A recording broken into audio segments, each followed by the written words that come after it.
Welcome back, everyone. Ric Stolly is with us today. He's a Deputy Public Works Director. We're talking a little bit about all the fun going on at the parks. We always think about so much. We see all you guys out there doing everything during the summer and the spring. We don't think much about the winter, but that's the basketball leagues are going on. That's a busy part of it, too, right? Big part of our programming. You know, when you get all these different entities together.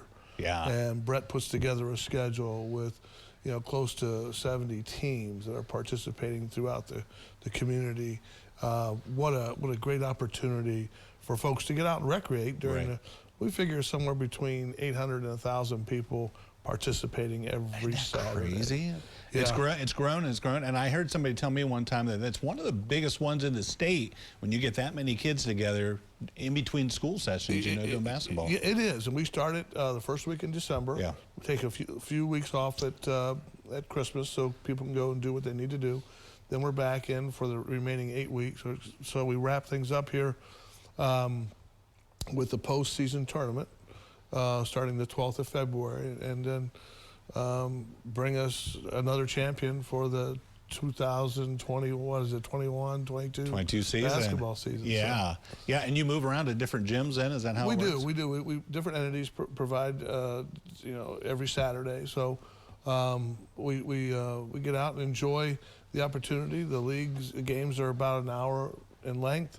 Everybody gets to play. It's purely a recreational league. Yeah, I would think the schools and the coaches that are going to have them at some of the higher levels like this too. It's a nice little buffer in between. It is for both boys and girls. It gives the fundamentals of the game.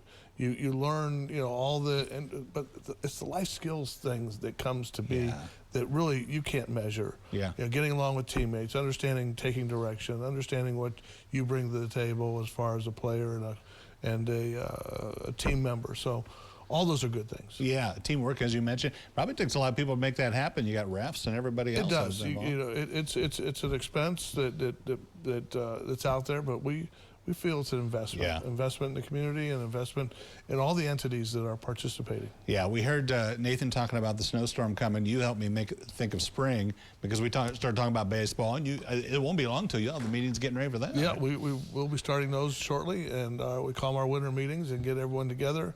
Very similar to the basketball. It's with baseball for the boys and softball for the girls, and similar amount of numbers. And a lot more use outdoors, obviously. We'll start practices as early as we can in April.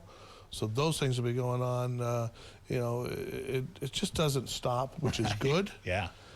Because people want to be active, and we want them to be active, and that's what we do. There's no lockout in the local baseball or softball. None of that goes on here. Okay, well, let's talk about, we joked we'd had so little snow so far this year that they got like ½ inch to an inch, and those kids were out on the hill, weren't they? They're not messing around. They were there early and often. Great. Much like the voters in Chicago, right?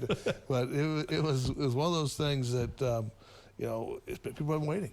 Like you say, by the time we got the hill closed and the streets blocked off and all the things that need to happen, it was terrific to see, to see the numbers come out. And they're still sledding. Yeah. So we're going to leave the hill closed in anticipation of what Nathan's talking about. Yeah. And we look forward to another, few more days of snow. They'll have some good sledding out there. You mentioned, too, I love the fact, like, one of our reporters went out to cover it, and you saw the fire going in the shelter house. You guys do that too. We do. Kind of a little ambiance there. Right? It is. It's not quite a Rockwell moment, but it's close. It's close, right?